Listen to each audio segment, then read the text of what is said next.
Hi everyone, this is गौरव। और आज हम देखेंगे मई महीने का जितना भी करंट अफेयर्स है, which includes national, international plus Bihar related जितने भी इंपॉर्टेंट करंट अफेयर्स है which are important for your upcoming 72nd BPSC examination, वो आज हम कवर करेंगे। तो चलिए स्टार्ट करते हैं।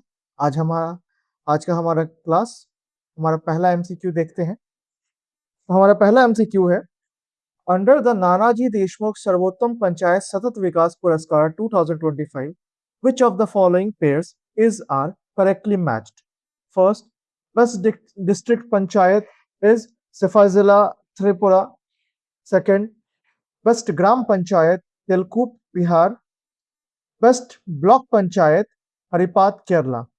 Your options are 1 and 2 only, 2 and 3 only, 1, 2 and 3 only, and 1 and 3 only.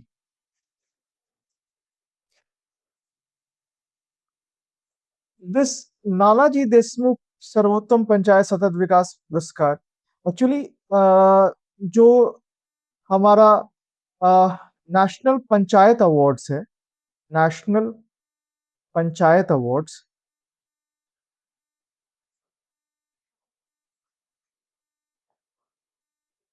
ये बेसिकली दो कैटेगरीज में दिया जाता है। चलिए इसके रिगार्डिंग मैं आपको पूरा एक ओवरव्यू दे दूं, उसके बाद इसको सॉल्व करते हैं। This is the PIB screenshot. तो जो नेशनल पंचायत अवार्ड है, national panchayat award which is मतलब ये दो कैटेगरी में दिया जाता है। ये दो कैटेगरी है, दीनदयाल उपाध्याय पंचायत सतत विकास पुरस्कार and the second category is Nanaji Deshmukh सर्वोत्तम पंचायत सतत विकास पुरस्कार। तो जो ये दीनदयाल उपाध्याय पंचायत सतत विकास पुरस्कार है, ये जो भी पंचायत है वो सस्टेनेबल डेवलपमेंट गोल्स पे कैसा परफॉर्म करते हैं उसके बेसिस पे देते हैं। और जो ये नानाजी देशमुख सर्वोत्तम पंचायत सतत विकास पुरस्कार है, उसको बेसिकली जो तीन कैटेगरी उसको भी तीन कैटेगरीज में दिया जाता है, बेस्ट डिस्ट्रिक्ट, बेस्ट ब्लॉक और बेस्ट बेस्ट ग्राम पंचायत। दीनदयाल उपाध्याय जो कैटेगरी है उसको एसडीजी बेसिस पे इवेल्युएट किया जाता है, और नानाजी देशमुख सर्वोत्तम पंचायत सतत विकास पुरस्कार इसे तीन लेवल पे देखा जाता है, which is at district level, at block level and at gram panchayat level. So the winners for the 2025 National Panchayat Awards, which is given by the Ministry of Panchayati Raj, तो बेस्ट डिस्ट्रिक्ट पंचायत है सफाई जिला Tripura, best block panchayat है हरिपात Kerala, and best gram panchayat है इस new नेपम। इसे यहाँ बिहार को भी सेकंड अवार्ड मिला है फॉर बेस्ट ग्राम पंचायत। बिहार के तेलकूप ग्राम पंचायत को, which is in Rohtas Bihar district, Rohtas district of Bihar. तो तेलकूप को सेकंड अवार्ड मिला है। फर्स्ट अवार्ड है न्यू नेपम आश्रम को। First block best block panchayat is Haripad Kerala, and best district panchayat is Sepahijala Tripura. तो तेलकूप को अवार्ड जीतने पे 1.25 करोड़ रुपीस मिला है। तो चलिए देखते हैं question. Our question was, under the Nanaji Deshmukh सर्वोत्तम पंचायत सतत विकास पुरस्कार 2025, which is a category of National Panchayat Awards, which of the following pairs is are correctly matched? Best District Panchayat, जैसे हमने देखा, it's Safai Zala Tripura, it's correct.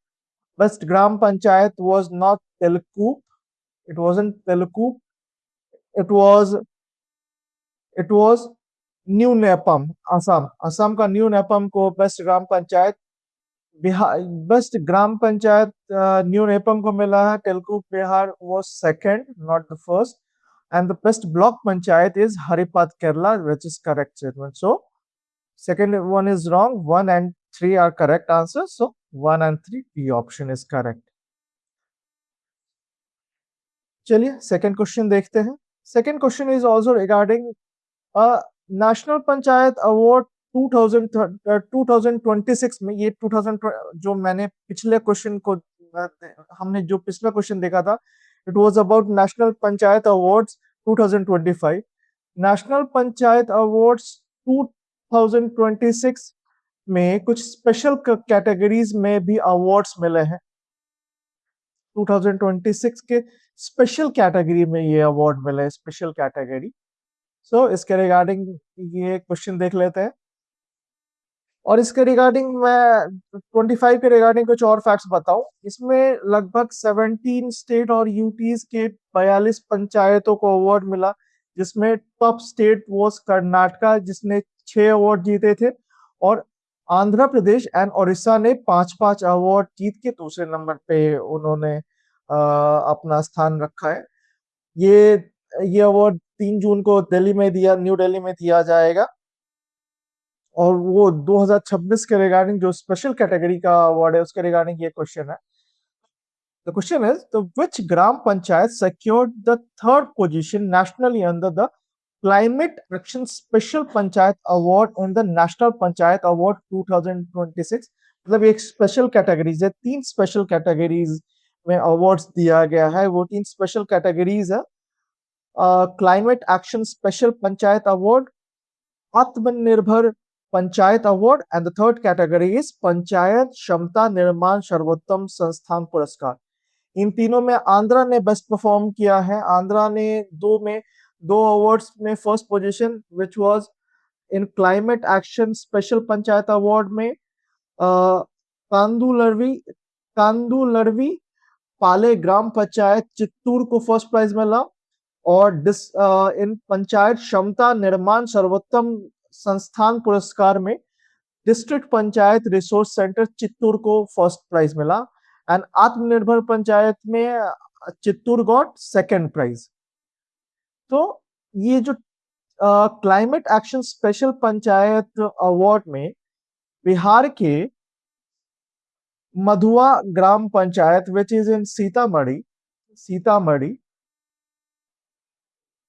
इसको third prize मिला है। सो इसके रिगार्डिंग ये बिहार गवर्नमेंट ऑफ बिहार का एक पोस्ट है, राष्ट्रीय पंचायत पुरस्कार विशेष श्रेणी which is climate action special panchayat award के लिए सीतामढ़ी जिला अंतर्गत पथनाहा प्रखंड के मधुआवा ग्राम पंचायत को इस श्रेणी में तृतीय स्थान प्राप्त हुआ है। So gram panchayat Madhuawa Sitamarhi which is in Pathnawa block. चलिए अगला क्वेश्चन देख लेते हैं। थर्ड क्वेश्चन है regarding the Sahyog portal. The Sahyog portal launched by the Bihar government, which is recently launched by Bihar government, is mainly used for which purpose? Your options are online land registration and mutation के लिए, panchayat level grievance redressal and monitoring के लिए, online police recruitment के लिए, या digital payment of electricity bill के लिए। तो चलिए इसके रिगार्डिंग कुछ फैक्ट देख लेते हैं। सहयोग portal is basically a grievance redressal portal, जहां पे आम नागरिक अपनी समस्याओं को बताएंगे और उसके खिलाफ कंप्लेन दर्ज कराएंगे। इन्होंने एक नंबर भी इशू किया है विच इज 1100। इस पे आप अपना कंप्लेन दर्ज करवा सकते हैं, और अंडर 30 डेज आपके जो भी कंप्लेंट्स है उसका निराकरण होगा under 30 days. So it is related to panchayat level grievance redressal and monitoring system. So the Sahyog portal launched by the Bihar government is mainly used for panchayat level grievance redressal monitoring. चलिए अगला question देख लेते हैं। इसके regarding news article है, resolve complaints in 30 days, otherwise you will face suspension, government official will face suspension, Bihar CM launches panchayat level grievance redressal camps. अगला question है regarding international big cat alliance. Question देखते हैं। With reference to International Big Cat Alliance, consider the following statement. Saudi Arabia recently joined the IBCA as its new member. The IBCA is headquartered in New Delhi. The third statement is it aims to conserve 7 big cats, that is tiger, lion, leopard, snow leopard, cheetah, jaguar, and puma. And the fourth statement is India is home to all 7 big cats covered under the IBCA. चलिए IBCA के बारे में हम देख लेते हैं पहले, उसके बाद ये क्वेश्चन सॉल्व करेंगे। IBCA is basically, IBCA stands for international big cat alliance. ये 7 जो बिग कैट्स हैं, 7 बिग कैट्स, इनके कंजर्वेशन का एक इनिशिएटिव है,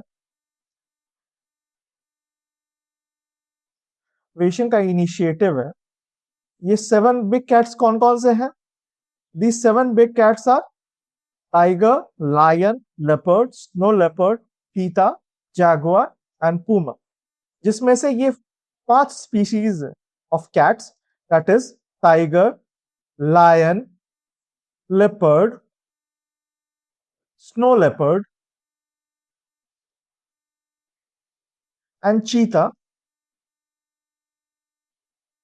are found in India.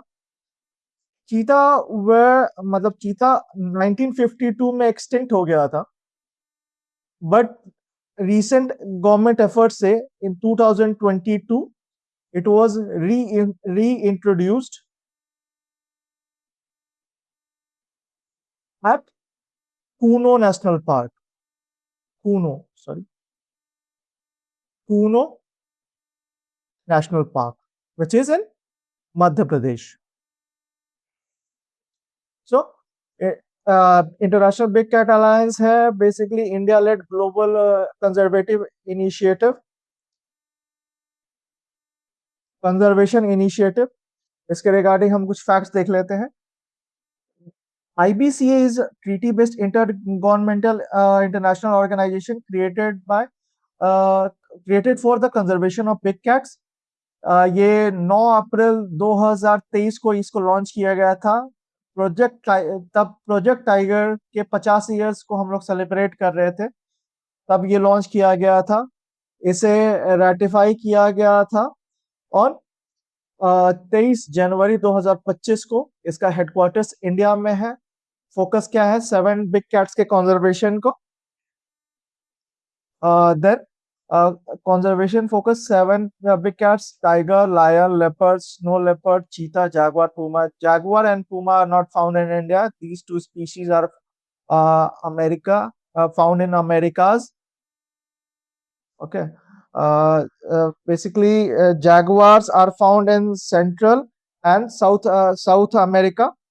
jaguars Central और South America में पाया जाता है, और पूमा पाया जाता है from north south America, north से लेके साउथ अमेरिका तक पूमा पाया जाता है। So these are not found in India. So ऐसे 95 कंट्रीज हैं जहां पे ये बिग कैट्स पाए जाते हैं। इसका हेडक्वार्टर्स न्यू दिल्ली में है और ये इंडिया लेड अलायंस है। तो चलिए क्वेश्चन देख लेते हैं। The question was, with reference to the International Big Cat Alliance, consider the following statement. Saudi Arabia recently joined the IBCA, which is correct. Saudi Arabia ने अभी अपना proposal दिया है to join this IBCA, although these tigers are not, these cats are not endemic to Saudi Arabia, but non range countries जहां पे ये big cats नहीं पाए जाते हैं, उनको भी इस अलायंस में जुड़ने का मौका है। The second statement is the IBCA is headquartered in New Delhi, a correct statement. It aims to conserve 7 big cats. It's also correct statement: tiger, lion, leopard, snow leopard, cheetah, jaguar and puma. And India is home to all 7 big cats. जैसे मैंने बताया, India is only home to tiger, lion, leopard, snow leopard, cheetah, and not to jaguar and puma. These are found in Americas. So 1, 2 and 3 are correct. So option A is correct.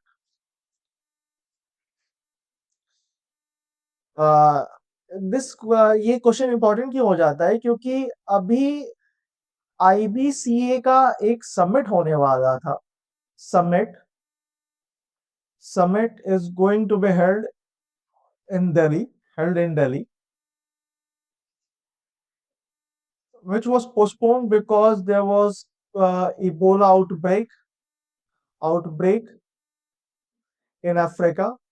ये actually African summit के साथ इसे organise किया जा रहा था, but क्योंकि African countries are affected due to Ebola outbreak, तो फिर इसे पोस्टपोन कर दिया गया है। But still it is a very important question, because multiple times इसके रिलेटेड आर्टिकल्स न्यूज़पेपर में आए हैं पूरे महीने। सो आपको ये जानना चाहिए regarding this international big cat alliance summit and what is international big cat alliance. चलिए, अगला क्वेश्चन देख लेते हैं। हाँ, एक और इसके रिगार्डिंग एक आर्टिकल था जिसमें international big cat alliance, which country is consider unlikely to join international big cat alliance. The answer is China. China ने अभी इस आईवीसी को ज्वाइन करने का से अभी अपने आप को पोस्टपोन किया है। तो इसके रिगार्डिंग इसका आंसर है चाइना।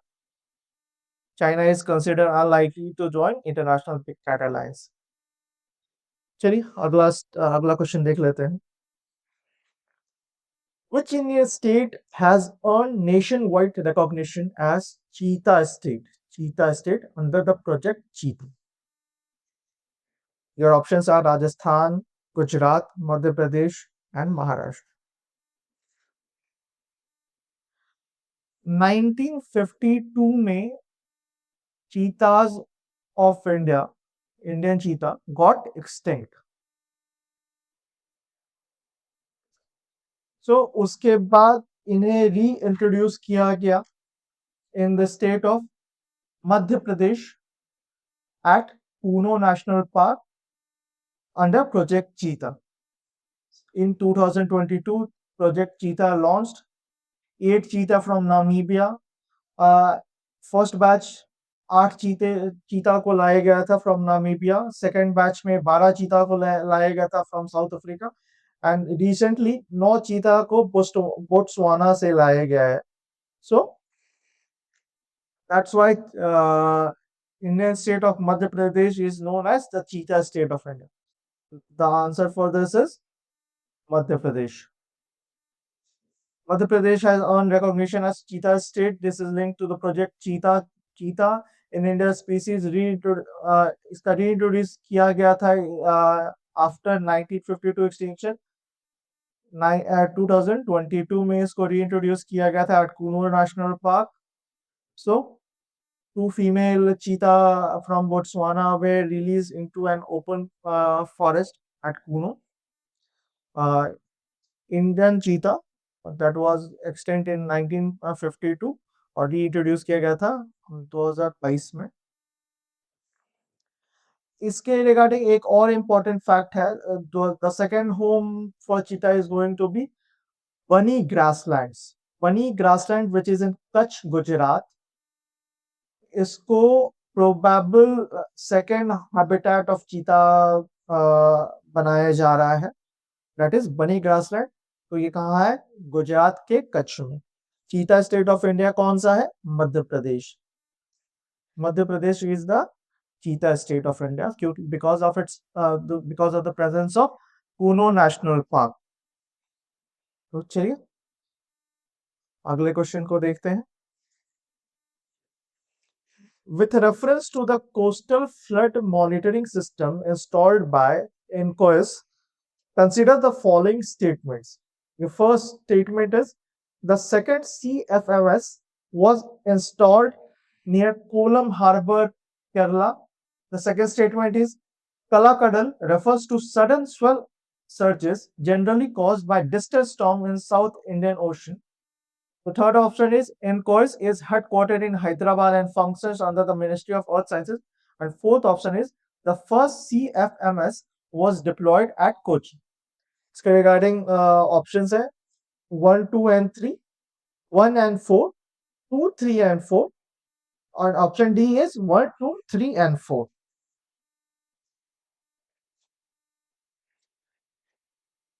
तो चलिए इसका एक मैं बैकग्राउंड आपको बना देता हूँ.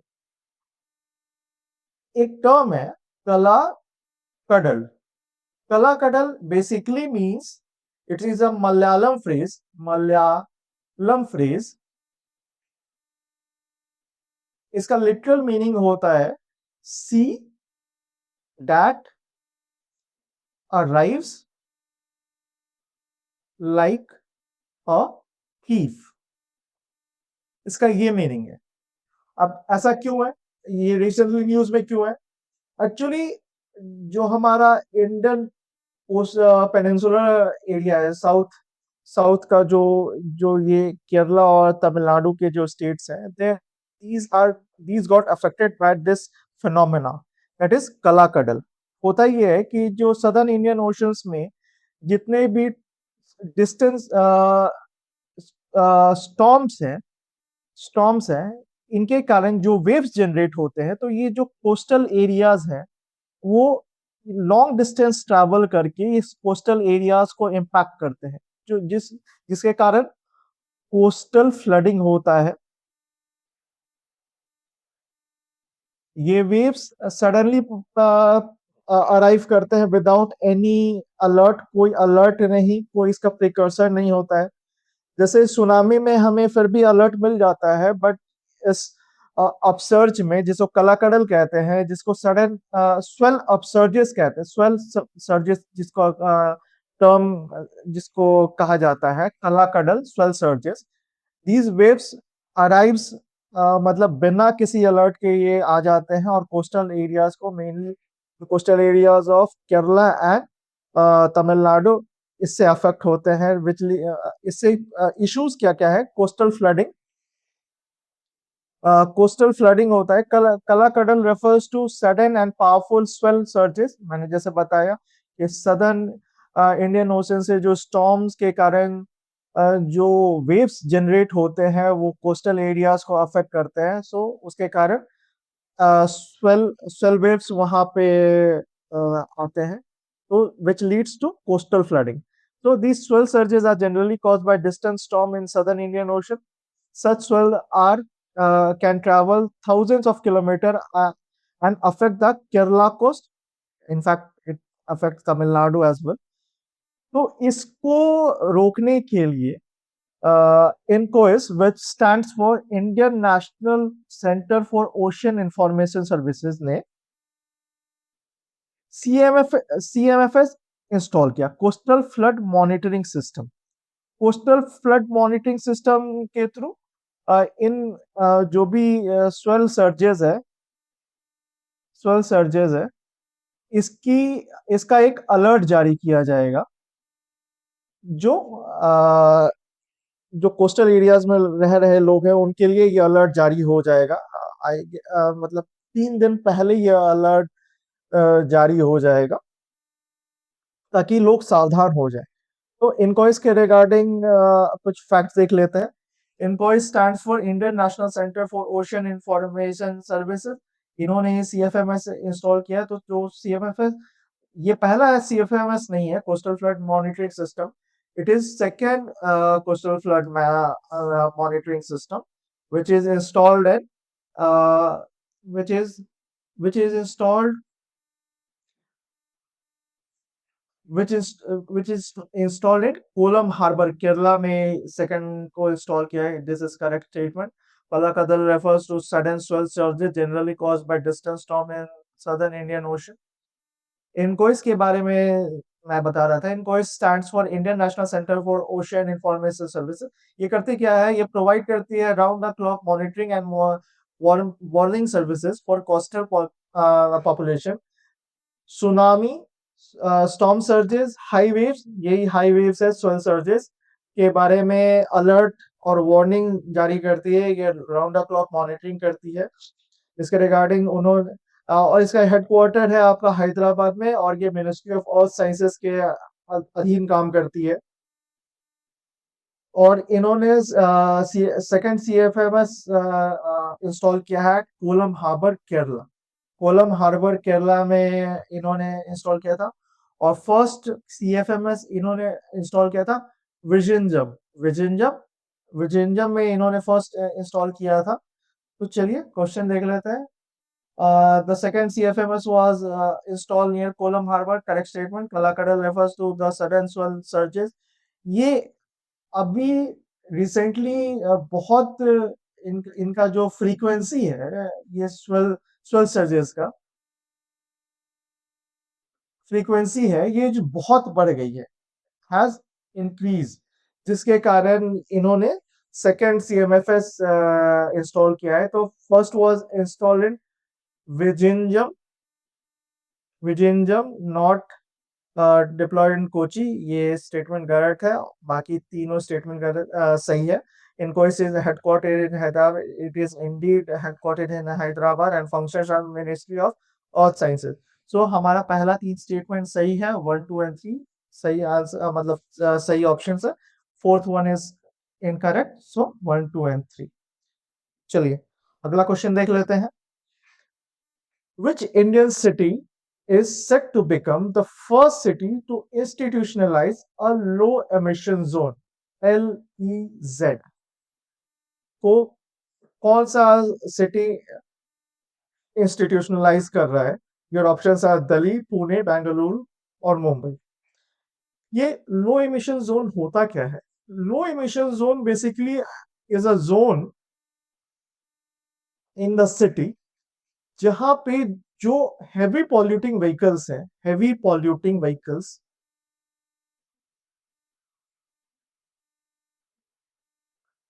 इनकी एंट्री बैन होती है।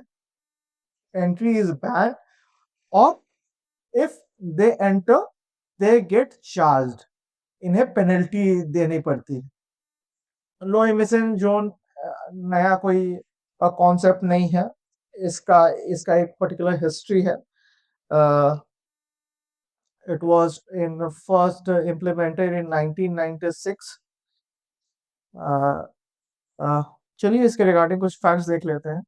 सो a low emission zone restricts or charges old and highly polluting vehicle। ये क्यों करते हैं charge? to reduce harmful emissions को रोकने के लिए। it target pollutants such as PM 2.5 and nitrogen oxides and carbon monoxides के pollution को रोकने के लिए। Pune SEZ is linked with Maharashtra Electric Policy 2021 and National Clean Energy Air Program। Pune is set to become the India's first city to institutionalize low emission zone। The proposal LEZ will be located in Shivaji Nagar।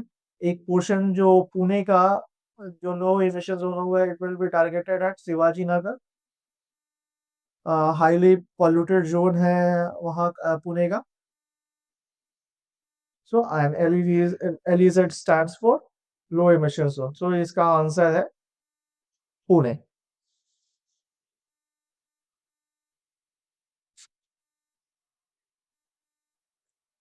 And I was telling about the low emission zone. ये पहली बार इसको implement किया गया था in Sweden. So it's not a new phenomena. 1996 Sweden first implemented this। चलिए अगला question देख लेते हैं। The 16,000 crore combat aircraft infrastructure project linked to India's AMCA program was launched at which place? Your options are Kurnool, Andhra Pradesh, Puttaparthi, Andhra Pradesh, Ankapalli, Andhra Pradesh, and the option D is Bengaluru, Karnataka। AMCA basically stands for Advanced Medium Combat Aircraft। India अपने जो भी aircrafts है उसको defence के जितने भी flights हैं उनको इंडियनाइज करना चाहती है। उसके रिगार्डिंग अभी एक प्रोजेक्ट लॉन्च हुआ है which is launch by our defence minister. So सीए Rajnath, which is our defense minister, laid the foundation of AMCA project in Andhra. Okay, Andhra. And play and एक और न्यूज है related to drone city. Drone city is को भी setup किया जा रहा है in Kurnool. So the project is linked to India's AMCA program. AMCA stand for Advanced Medium Combat Aircraft। Project 16,000 crore का है। और ये लीड किया गया है एट पुट्टापर्थी श्री सत्य साई डिस्ट्रिक्ट इन आंध्र प्रदेश। पुट्टापर्थी, ये नाम याद रखिएगा, पुट्टापर्थी में ये प्रोजेक्ट लॉन्च किया जाएगा। It was launch by our defence minister Rajnath Singh ji. The project will support India's indigenous fighter aircraft, जो बनाने की इंडिया की का जो ना एम है उस उसके लिए उसको ये सपोर्ट करेगा इंडियाज इंडिजिनस फाइटर एयरक्राफ्ट के डेवलपमेंट को। It is also linked with the development of India's fifth generation fighter with stealth feature. Stealth feature क्या होता है? ये रडार से बचने के लिए ये टेक्नोलॉजी यूज होती है। The AMCA project is also linked project is being developed by aeronautical। हाँ, ये डेवलप किया जा रहा है by aeronautical development agency which is associated with DRDO। ADA करती क्या है? एरोनॉटिकल डेवलपमेंट एजेंसी ये एयरक्राफ्ट का डिजाइन करती है। It is an India's aircraft design agency. So AMCA developed by ADA which is part of DRDO। ये क्या है? It is an aircraft design agency. The facility will support aircraft integration and advanced flight testing। So the 16,000 combat aircraft project will be launched at will be set up at Puttaparthi, Andhra Pradesh। Remember this name। Same venue पे Bharat dynamics limited ने भी अपना एक project launch करने का फैसला लिया है। Bharat dynamics limited is a PSU under government of India. ये क्या करती है? Bharat dynamics limited is a major Indian defence public sector company. Its project in Andhra Pradesh is linked with naval systems को ये बनाती है। ये मैन्युफैक्चर करती है advanced autonomous under water system. ये और मैन्युफैक्चर करती है टॉर्पीडोज को मैन्युफैक्चर करती है और काउंटर मेजर सिस्टम्स को ये मैन्युफैक्चर करती है। सो इसका रिगार्डिंग जो भारत डायनेमिक्स लिमिटेड प्रोजेक्ट है आंध्र प्रदेश में, ये फोकस करेगी advanced under water weapon and naval combat systems को फोकस करते हुए इन्होंने ये प्रोजेक्ट लॉन्च किया है एट आंध्र प्रदेश।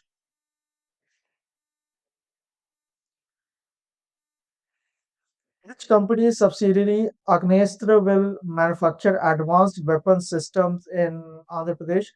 उस सेम इवेंट पे ये भी प्रोजेक्ट लॉन्च हुआ था। Agnest is a unit of Bharat forge.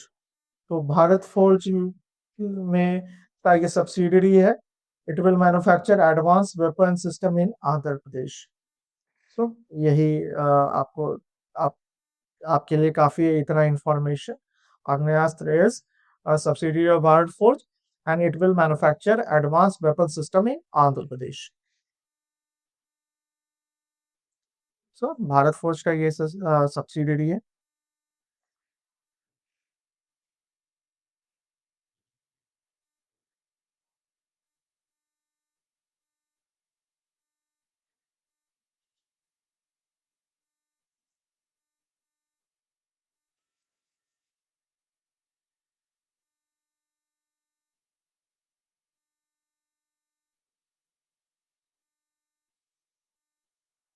चलिए हमारा नेक्स्ट क्वेश्चन देख लेते हैं।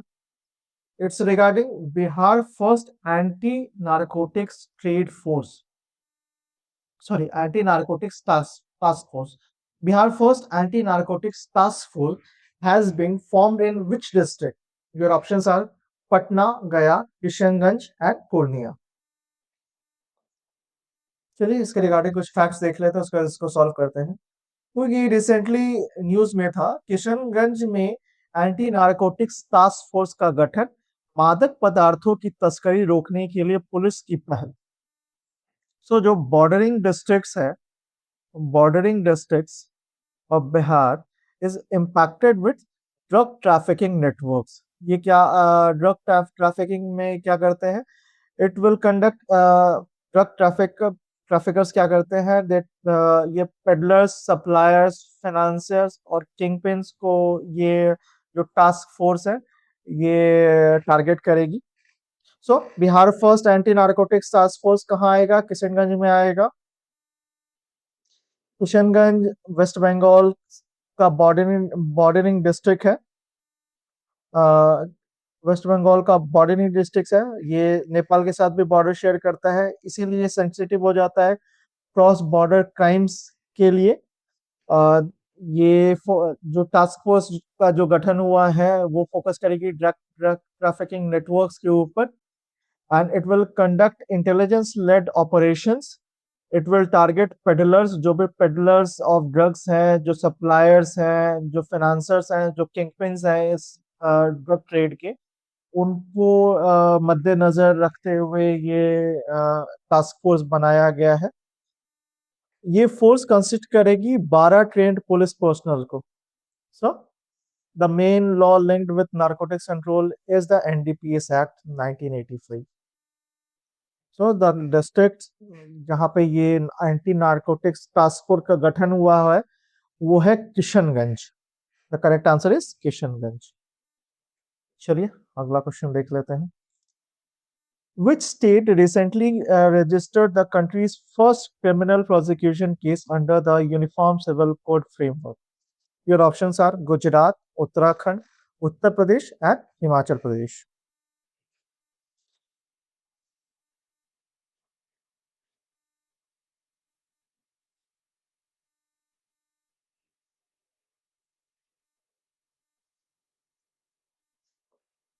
तो इसके रिगार्डिंग चलिए कुछ फैक्ट देख लेते हैं।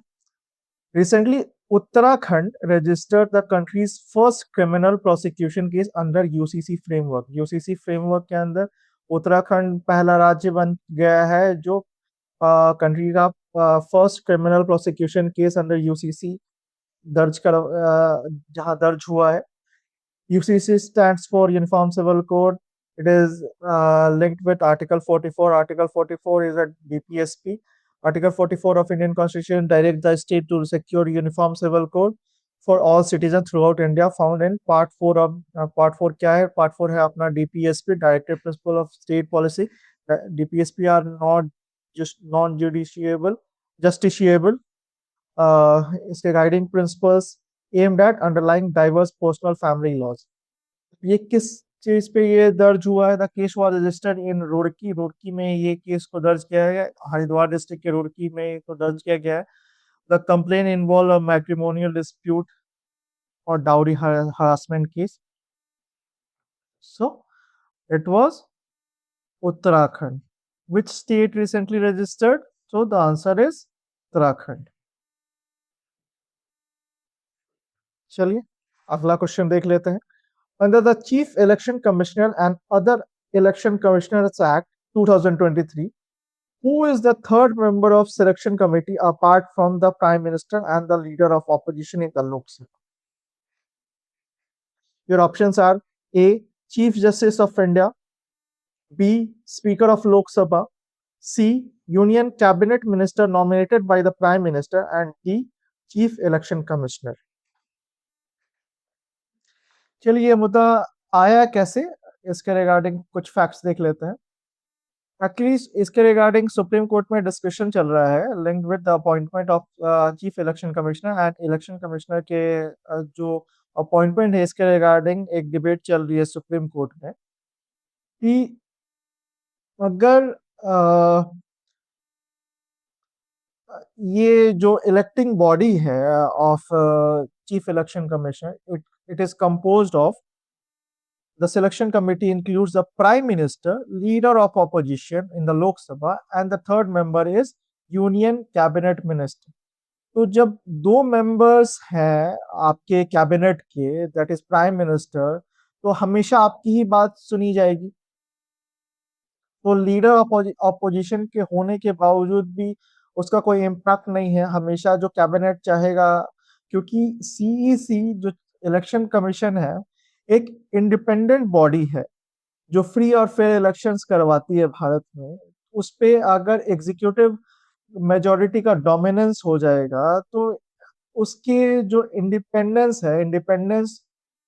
है, ऑटोनोमस जो बॉडी है, ये ऑटोनोमस जो बॉडी है उसके वर्किंग पे ये एग्जीक्यूटिव मेजॉरिटी का इम्पैक्ट कहीं ना कहीं देखा जाएगा। इसलिए इस चीज के रिगार्डिंग ये डिबेट उठा था कि आप आपके दो majority members, that is prime minister and union cabinet minister will dominate the appointment of CEC।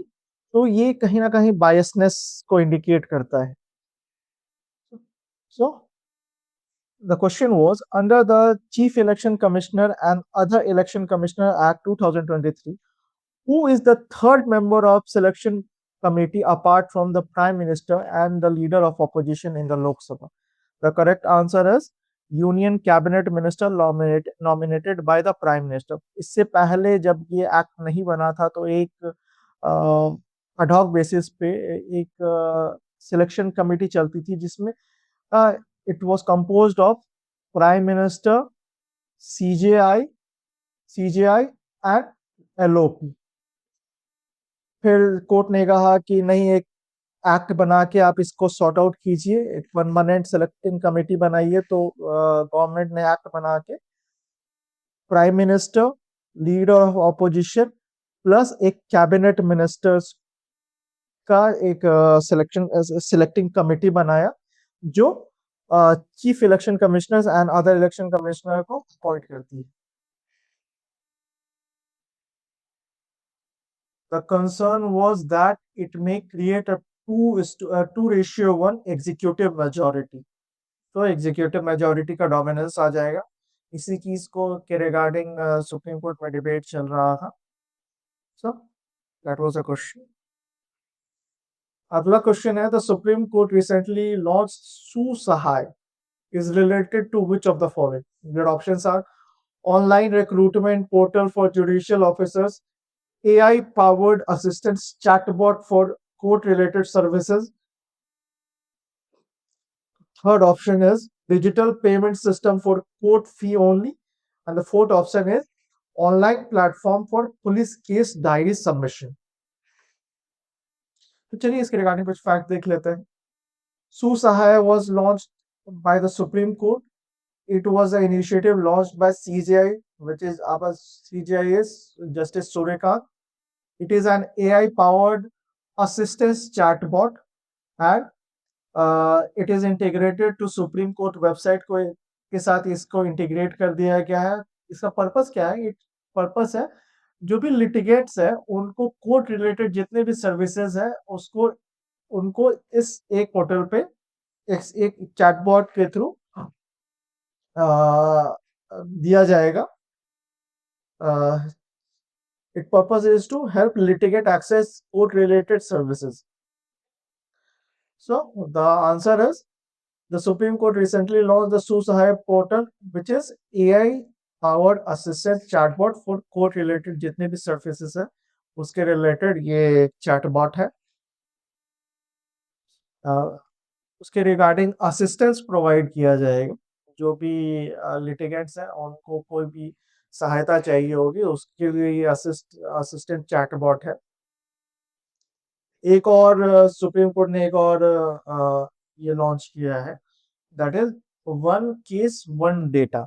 अब ये वन केस वन डेटा क्या है? जैसे हमारा आधार कार्ड है, every individual has a unique Aadhaar card. So her case है जो ताल्लुक लेवल से लेके सुप्रीम कोर्ट तक है, उन सारे केसेस को वन केस एक यूनिक डिजिटल आइडेंटिटी कार्ड दिया जाएगा under this one case one data digital initiative के अंतर्गत। ये initiative supreme court of India ने लॉन्च किया है, that assigns every court case a single unique digital identity much like Aadhaar card. It covers court level from taluk courts to Supreme Court. These initiatives are important for e-governance and digital judiciary. चलिए अगला question देख लेते हैं। The center has fixed what target for onion procurement under the government price stabilization buffer. Actually जब onions का stock कम हो जाता है तो प्राइसेस बहुत राइज होती हैं और होर्डिंग होती है, होर्डिंग होती है। It impacts customers. जब सप्लाई कम है तो कस्टमर को इम्पैक्ट होता है, और सप्लाई जब ज्यादा होती है तो ये फार्मर्स को इम्पैक्ट करता है। सप्लाई कम होगी तो फार्मर्स को सप्लाई जब ज्यादा होगी तो फार्मर्स को इम्पैक्ट करता है, क्योंकि प्राइसेस फॉल हो जाते हैं। प्राइसेस आपने देखा होगा न्यूज़पेपर आर्टिकल जो कहता है कि अपने फार्मर्स पर किलो 1 रुपए में पर किलो फार्मर्स बेचने को मजबूर है। इस चीज को रोकने के लिए सरकार ने एक onion pro onion procurement stabilisation buffer बनाने का मुहिम स्टार्ट किया है। The centre fixed an onion procurement target of 2 lakh ton उन्होंने प्रोक्योर करने का एक टारगेट रखा है। ये क्यों है? Linked with government price stabilisation buffer. इसकी जरूरत क्यों है? Procurement was scheduled to begin on इतना in India onions are primarily procured. जैसा मैंने बताया कि जब प्राइसेस प्राइसेस हाई होती है तो कस्टमर्स को इम्पैक्ट करता है। प्राइसेस जब हाई होती हैं तो कस्टमर्स आर इम्पैक्टेड, और प्राइसेस जब लो होती हैं फार्मर्स गॉट इम्पैक्टेड। तो 2 लाख टन का एक बफर बनाने का प्रस्ताव रखा है सरकार ने। अब ये प्रोक्योर कौन करेगा? तो there are two central cooperative agency which are responsible for this purpose. पहला है NAFED, national agriculture cooperative marketing federation of India, और दूसरा बॉडी है national cooperative consumers federation of India. दोनों को टारगेट दिया गया है 1-1 लाख टन प्रोक्योर करने का, और इसकी स्टोरेज रिस्पॉन्सिबिलिटी दी गई है सेंट्रल वेयर हाउसिंग कॉरपोरेशन। जो 20 ओनियन स्टोरेज गोडाउन को आइडेंटिफाई किया गया है जहां पे ये स्टोरेज होगा।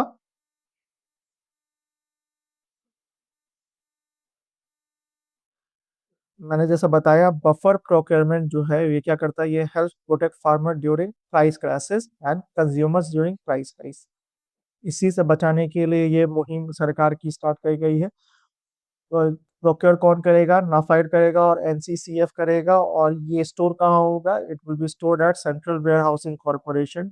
Remember these two facts, these are very important facts. ये पूछा भी गया है इन सिविल सर्विसेज एग्जामिनेशन कि ऑनियन प्रोक्योरमेंट की कौन सी बॉडी है, तो that is NAFED and NCCF. चलिए अगला क्वेश्चन देख लेते हैं। अगला क्वेश्चन है regarding according to union ministry of new and renewable energy, India added how much solar power capacity in 2025? 2025 में इंडिया ने कितना सोलर पावर कैपेसिटी ऐड किया है? Options are 25 gigawatt, 32 gigawatt, 44 gigawatt या 50 गीगावाट। चलिए इसके रिगार्डिंग कुछ फैक्ट देख लेते हैं।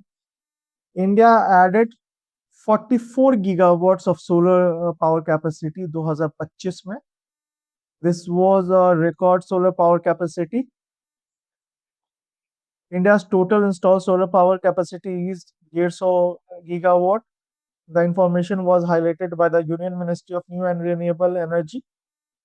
And solar energy is important for India's renewable energy transition. जैसे कि आप अभी क्राइसिस देख ही रहे हैं, हमारी जो ऑयल डिपेंडेंसी है उसको कम करने के लिए कहीं ना कहीं ये हेल्पफुल होगा.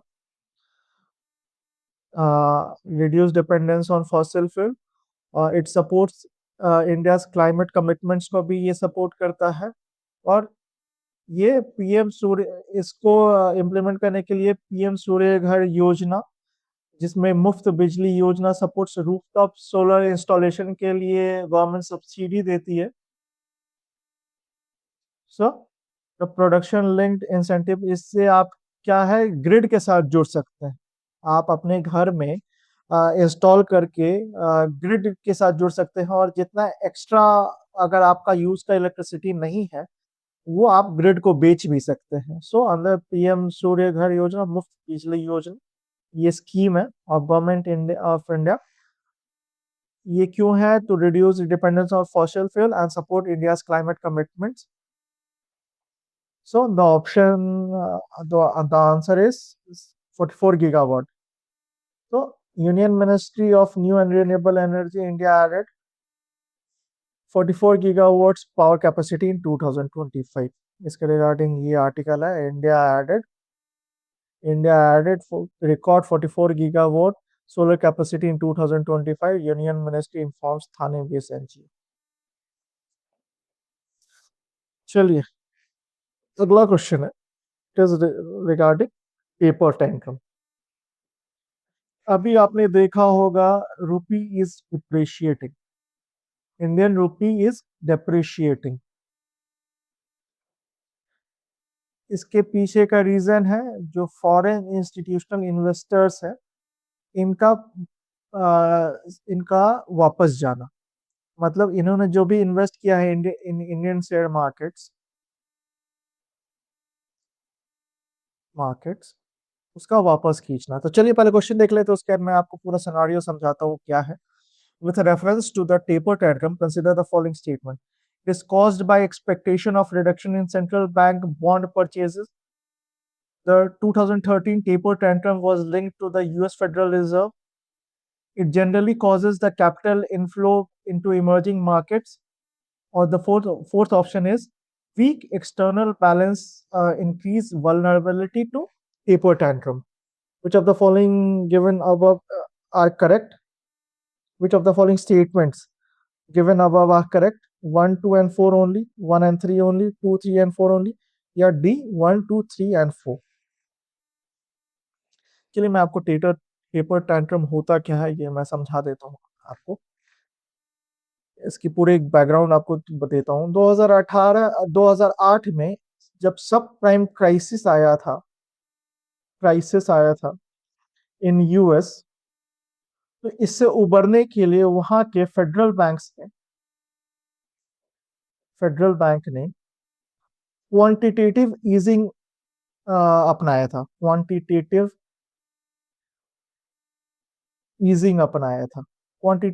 ईजिंग क्या है? ये एक इकोनॉमी को एक फिजिकल स्टिमुलस प्रोवाइड करना हुआ. फिजिकल स्टिमुलस प्रोवाइड करना हुआ, जैसे सस्ते दरों पे, चीप इंटरेस्ट रेट पे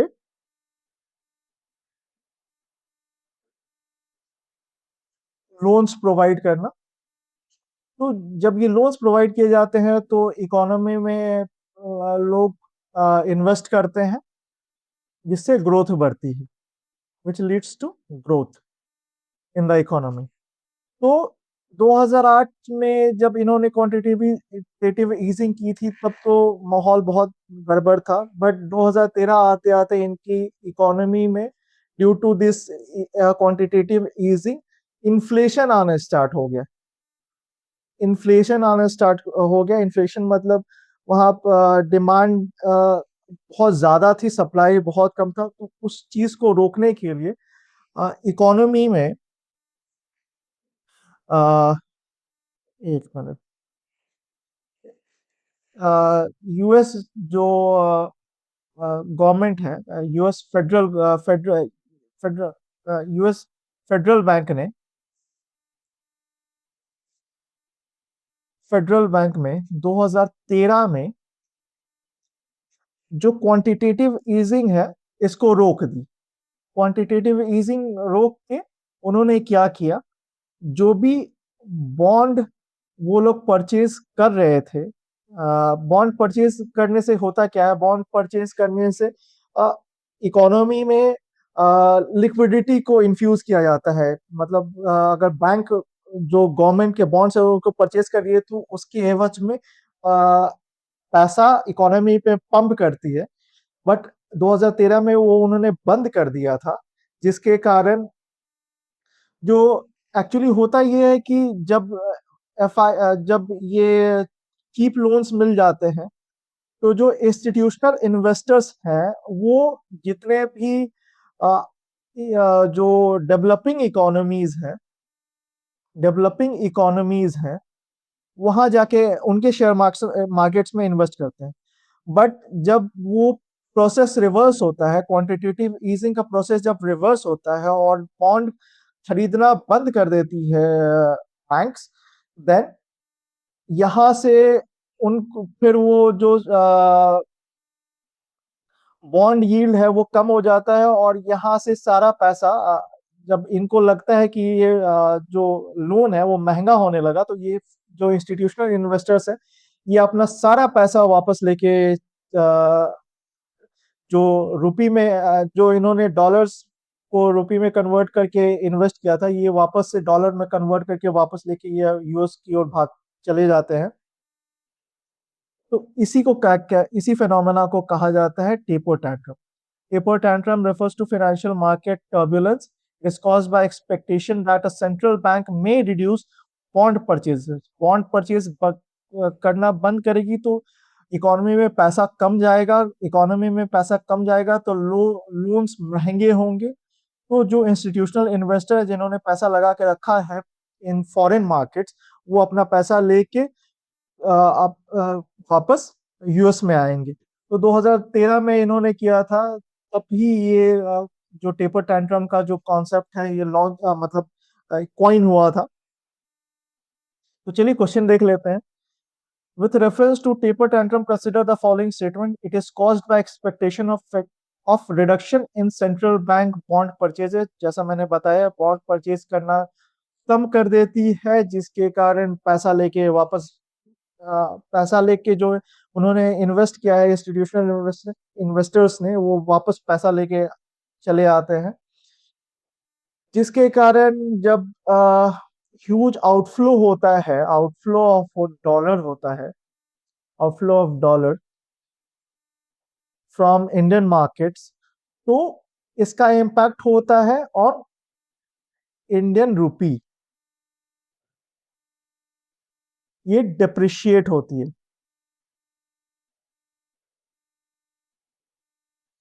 तो अभी जितने भी आपने देखा होगा डिप्रिशिएशन का जो फेनोमेना हुआ है रिगार्डिंग इंडियन रुपीज, उसका एक बहुत बड़ा कारण है ये outflow of dollars by institutional investors. Second statement is that 2013 taper tantrum was linked to US Federal Reserve. It is absolutely correct statement. It is generally caused by capital inflow into emerging markets. ये गलत है, ये outflow होता है emerging market से, inflow नहीं होता है, आउटफ्लो होता है, मतलब निकाल के पैसे भागते हैं लोग। और चौथा है weak external balances increases vulnerability to taper tantrum. हाँ, अगर क्योंकि इंडिया इज इम्पोर्ट इम्पोर्ट यहाँ पे ज्यादा है और एक्सपोर्ट कम है, जिसके कारण बैलेंस ऑफ पेमेंट क्राइसिस रहती है यहाँ पे, तो ये वल्नरेबल हो जाता है पेपर टैंट्रम के कारण। So the option four is also correct. तो correct answer is 1, 2 and 4 only. उम्मीद है आपने ये कॉन्सेप्ट समझ लिया होगा। पेपर टैंट्रम ये रिसेंटली न्यूज में था because of the depreciation of Indian rupee. and our dollar dependency. So domestic currencies of emerging market may depreciate due to this. Countries with weak external balances are more vulnerable. Emerging market usually face capital outflow. It causes volatility in global financial market. ये 2013 में जो taper tantrum हुआ उससे linked है. Tapering means gradual reduction of asset purchases. चलिए अगला question देख लेते हैं. India recently used which platform to reinforce its leadership role as a voice of Global South? Options are G20, G20 financial, G20 foreign ministers meeting, BRICS foreign minister meeting, SCO defense ministers meeting, and ASEAN regional forum.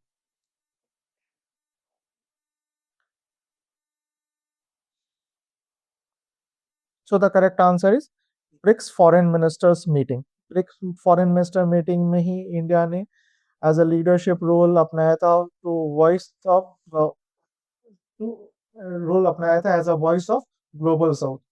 BRICS forum ही है. BRICS जो forum है ये this is the forum to bolster global south corporation,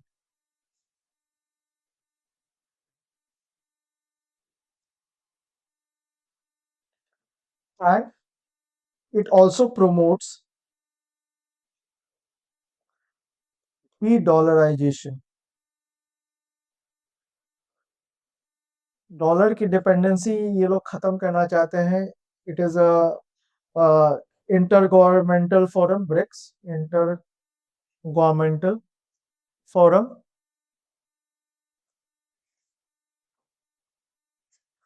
It has 11 members, which includes India. First ये acronym आप जैसे देख सकते हैं. Brazil, Russia, India, China, south Africa. और उसके अलावा जो कंट्रीज हैं वो हैं Ethiopia, Indonesia, Iran, Saudi, UAE. So Brazil, China, Egypt, Ethiopia, India, Indonesia, Iran, Russia, south Africa, Saudi and UAE. Total 11 members. ये 2009 में बना था. 2010 में 2009 में बना था with BRIC only. Brazil, Russia, India and China. South Africa ने 2010 में ज्वाइन किया था. सो और इसकी रिसेंट रिसेंट जो प्रेसिडेंसी है वो इंडिया होल्ड कर रहा है. India holds the presidency.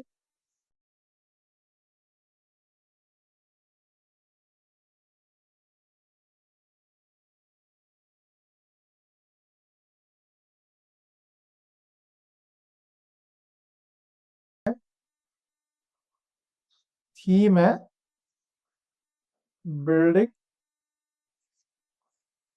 For resilience, innovation, cooperation and sustainability. Sustainability. चलिए कुछ फैक्ट्स देख लेते हैं. India use the BRICS foreign minister meeting to reinforce the global south role. External Affairs Minister S. Jaishankar chaired the meeting. Global South generally refers to the developing and emerging countries. It includes countries of Asia, Africa, Latin America, and parts of Oceania.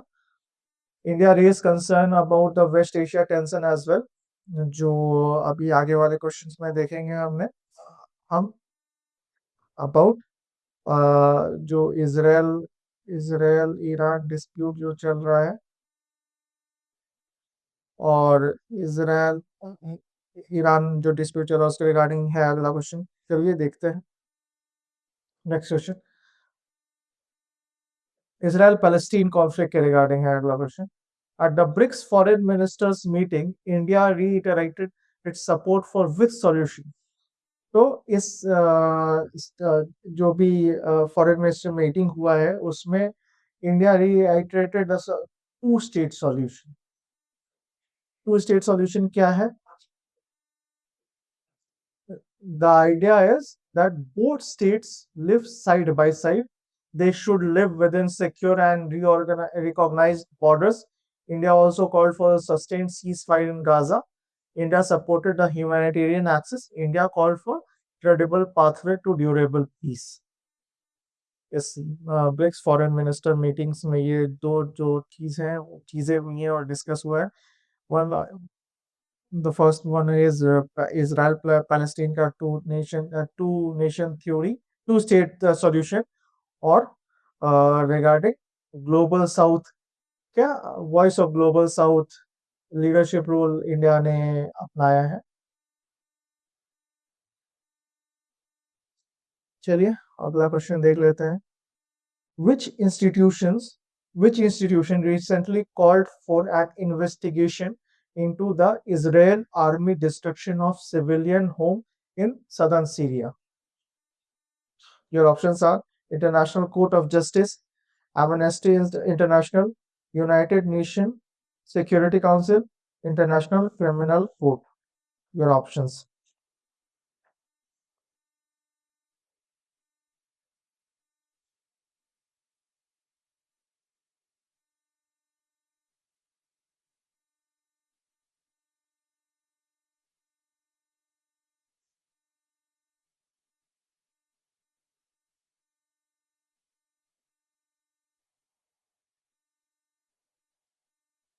चलिए इसके regarding कुछ facts देख लेते हैं। जहां भी human rights का violation होता है तो एमनेस्टी इंटरनेशनल आवाज उठाती है। The institution mention amnesty is Amnesty international, ये ग्लोबल ह्यूमन राइट्स ऑर्गेनाइजेशन है। ये यूनियन यूनाइटेड नेशंस का से कोई लेना देना नहीं है इसका। It called for a probe into the destruction of civilian homes जो कि साउथ सीरिया में हुआ है। So the answer is Amnesty International. जहां भी ह्यूमन राइट वायलेशन है उसका वोकल समर्थन करता है, वायलेशन होता है उनका, वोकली उनको क्रिटिसाइज करता है this body which is Amnesty international. Amnesty International is basically an NGO. It was established, founded in London in the year 1961। जहाँ भी ह्यूमन राइट वायलेशंस होता है उसका वोकल क्रिटिसिज्म करता है। इट ऑल्सो ये act it also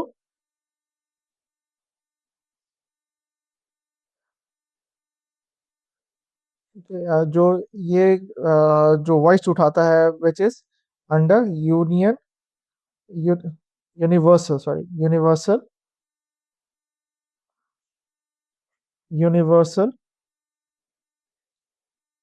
declaration of human rights है of 1948। इसको एज अ बेस बना के जो भी वायलेशंस होता है उसके रिगार्डिंग ये एमनेस्टी इंटरनेशनल आवाज उठाती है। So it's an NGO founded in London in the year 1961 और ये is a global human right organisation. चलिए अगला क्वेश्चन देख लेते हैं। The security responsibility of Darbhanga Airport in Bihar was recently handed over to which force? Options are Border Security Force, Central Reserve Police Force, Central Industrial Security Force, and the option D is Indo-Tibetan Border Force, Border Police। जितने भी infrastructure है, infrastructure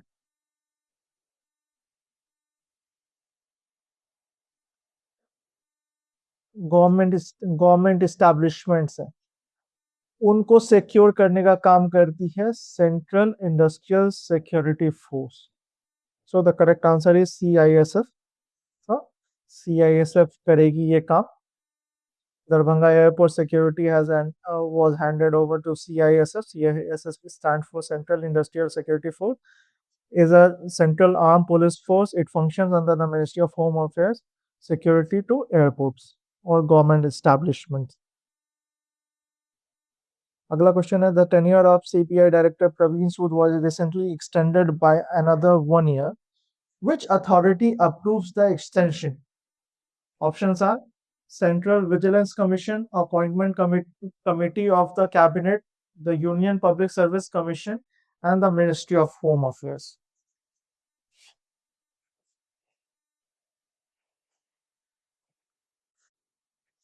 The correct answer is Appointments Committee of the Cabinet. इसके regarding कुछ चलिए fact देख लेते हैं। इसके कॉम्पोजिशन में क्या है, पहले ये देख लेते हैं at glance type. It is basically a cabinet committee decide senior, जितने भी सीनियर लेवल के अपॉइंटमेंट है उसको देखती है कि बेसिकली दो ही मेंबर्स हैं, which is prime minister and home minister and prime minister home minister. इसका काम क्या है, high level cabinet committee of government of India है, functions under the government of India, transaction of business rules 1961। जितने भी senior appointments होते हैं उनका ध्यान रखती है। Appointment of cabinet secretaries, secretaries of government of India, handles the appointment of additional secretaries and joint secretaries, approve key appointments in major institution agency like CPSU. Also deals with the tenure extension, empanelment, lateral shift, and a certain deputation related matters. So इसका काम है जितने भी higher level of appointment है कौन करती है, वो है appointment committee of the cabinet. तो ये जो CBI के डायरेक्टर हैं प्रवीण सूद, जिनका एक्सटेंशन मिला है 1 ईयर, वो एक्सटेंशन किसने दिया है, appointment committee of the cabinet. इस के कॉम्पोजिशन में कौन है, PM plus home minister for faster decision making. अगला क्वेश्चन है, which Indian weight lifter won bronze medal in clean and jerk and overall total in the men's 71 kg category at the Asian senior weightlifting championship which was held in Gandhinagar? The options are Jeremy Lalrinunga, Achita Sheoli, Ajit Narayan, and the option D is Satish Shivalingam. इसका correct answer है अजीत नारायण ने ये award जीता है, is an Indian wait lifter. इन्होंने Asian senior weight lifting category में जो गांधीनगर गुजरात में जो हेल्ड हुआ है इन 71 kg कैटेगरी में ये अवार्ड जीता है। One bronze in clean and jerk, he also one bronze in overall total. Gold इस अगर गोल्ड की बात की जाए तो gold was won by Wonjuri Korea who lifted 351 kg, and silver medal was won by Jian Chen of China. So Wonjuri and Jian Chen China, gold and silver in this Asian Senior Weightlifting Championship, and our Indian Ajit Narayan has won bronze. Next question. The sacred Piprava relics were originally discovered in which state? Your options are Uttar Pradesh, Madhya Pradesh, Rajasthan, and option D, Gujarat. So the correct answer is Uttar Pradesh. इसके regarding fact देख लेते हैं। The sacred Piprava relics of Gautam Buddha were recently brought from Gile से लाया गया है। This event is considered a major spiritual and cultural event for the Ladakh region. Leh में लाया गया है इसे। The relics were originally discovered in 1898 at Prahva Stupa in present-day Uttar Pradesh. The discovery was made by William Claxton Pepe. The relics include bone fragments. ये क्या इसमें है, तो bone fragments believed to belong to Buddha। ये बहुत बड़ी बात है। Along with the bone fragments, the discovery also include crystal caskets and gold ornaments, gemstones. एक इंस्क्रिप्शन भी फाउंड हुआ है, was written in Brahmi script में वो इंस्क्रिप्शन लिखा गया. The inscription linked with the relic of the Sakya clan, जो कि गौतम बुद्धा का क्लैन था. और ये इम्पोर्टेंट इसलिए है because it supports the historical authentics. और ये जो इंस्क्रिप्शन है वो इन सब चीजों को सपोर्ट करता है, इसलिए ये इम्पोर्टेंट है. So Piprahwa site is associated with ancient Kapila Vastu, which is traditionally linked with the early life of Gautam Buddha and Sakya clan. So the transfer of the relics to Ladakh highlights their continuing religious significance. So कहाँ मिला है पिपरावा जो relics है? Very important. It is originally discovered in Uttar Pradesh and recently shifted to Leh for some religious purposes. So that was it. Thank you. जो further current affairs है वो हम अगले वीडियोस में डालेंगे. और जितने भी इंपॉर्टेंट करंट अफेयर्स है, don't worry, I will cover it for you.